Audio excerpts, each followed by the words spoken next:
Good morning, students. From today onwards, we shall start about the Unit 5, that is magnetic measurements. So, in this magnetic measurements deals with the measurement of flux density, measurement of magnetizing force, BH car, hysteresis loop, iron losses. So, this complete 5 deals with these topics. In that first one, it is ballistic galvanometer. So ballistic galvanometer, it is a D'Arsonval type of meter. This is used for measuring the amount of charge. It is used for measuring amount of charge. Here you are not measuring the current. You are measuring the amount of charge.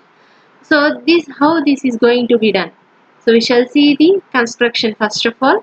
So in this construction, first of all, this is the iron core. This blue color one is the iron core. On this iron core, a coil is wound on the iron core. So this coil is suspended in between the magnetic field. This north and south poles are the magnetic field. This coil is suspended in the magnetic field by using the phosphor bronze wire. This is the phosphor bronze wire. By using this phosphor bronze wire, this coil is suspended in between the magnetic field, and this wire is fixed to the torsion head. So this is stable here.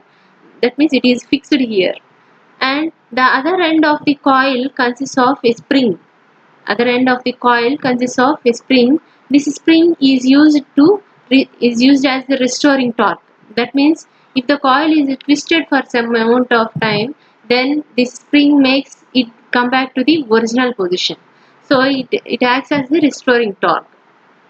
So this is about the construction. So construction consists of this aluminum core, coil and magnetic field with phosphor bronze wire. Because of this, the iron coil is suspended in between the magnetic field, and a spring is attached to the end of the coil. So now coming to the working principle. Whenever supply is provided to the circuit, then current passes through the coil. Current passes through the coil. So when current passes through the coil, this is suspended in the magnetic field. This is suspended in the magnetic field. That means this coil will absorb some deflection. This coil will have some deflection because of the impulse. Because of a impulse, this absorbs an deflection. This deflection is proportional to the charge. This proportional to the charge passing through the coil. So that means the deflection made by the coil gives you the amount of charge passed through the coil.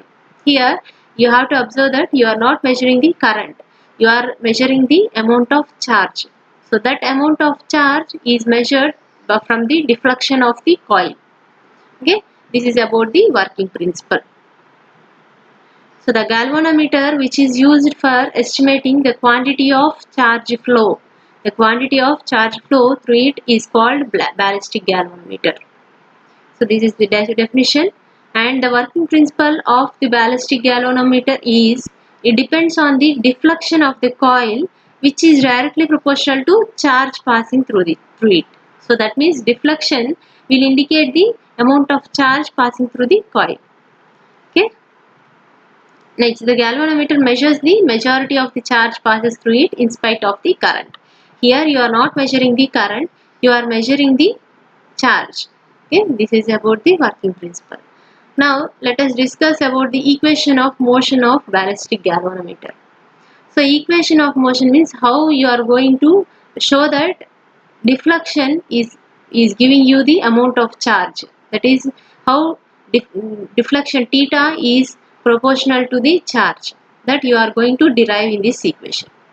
So here first of all let us consider you are considering a rectangular coil having n number of turns. So n, capital N is number of turns which is placed in the uniform magnetic field, and L be the length of the coil, B is the breadth of the coil. So area is nothing but area is equal to length into breadth. So that is the first equation. Next, when current passes through the coil, then we can observe the coil makes deflection. Because how it is going to show the deflection? Because of the torque. So coil, the torque acts on it. So that torque is nothing but tau is equal to Bina. You might have remembered that Bina formula. Tau is equal to NIBA, BINA.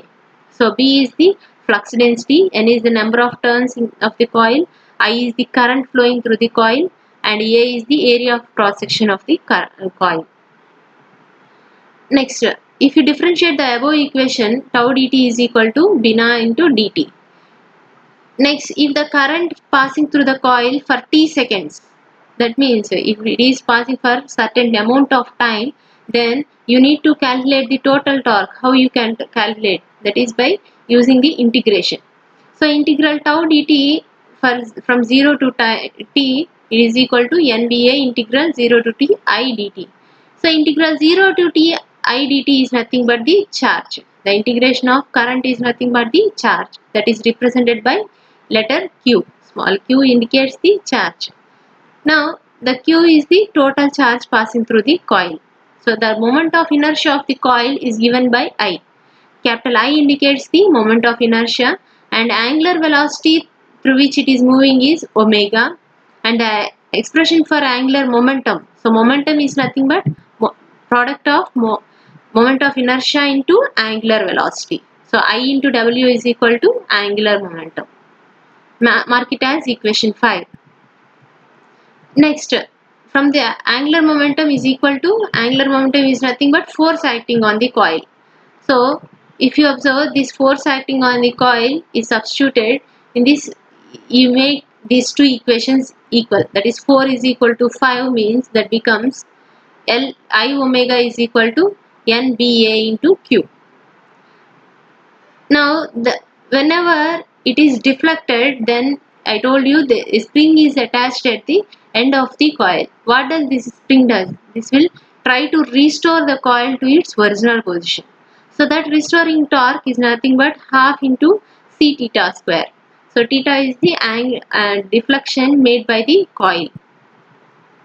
And that kinetic energy is equal to K is equal to half into I omega square. If you make these two torques equal, then half c theta square is equal to half I omega square. That implies c theta square is equal to I omega square. That is equation 7. Now the period of oscillation of the coil, that is time period. So this time period T is equal to 2 pi square root of L by C.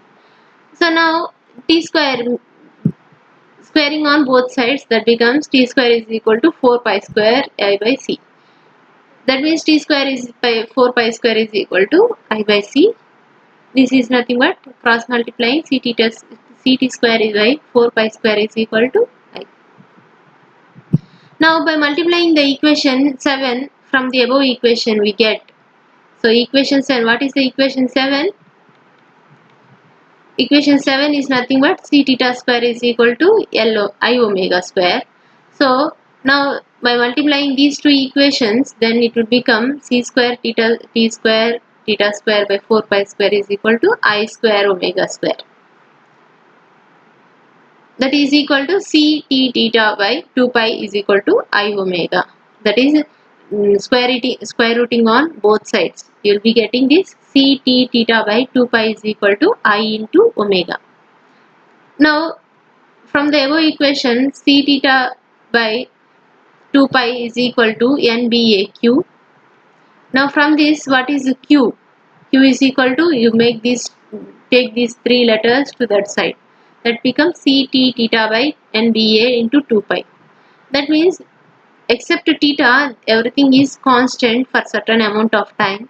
That means this is constant. Let us consider this as the K.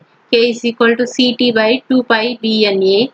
Then it becomes charge Q is equal to K into theta. So that means charge is directly proportional to the deflection. That means the amount of deflection that coil is rotating indicates the amount of charge it is flowing through the circuit. So that is about the derivation of equation of motion. So this is the equation of motion. Okay, from next class we shall discuss about the flux meters. Okay, thank you.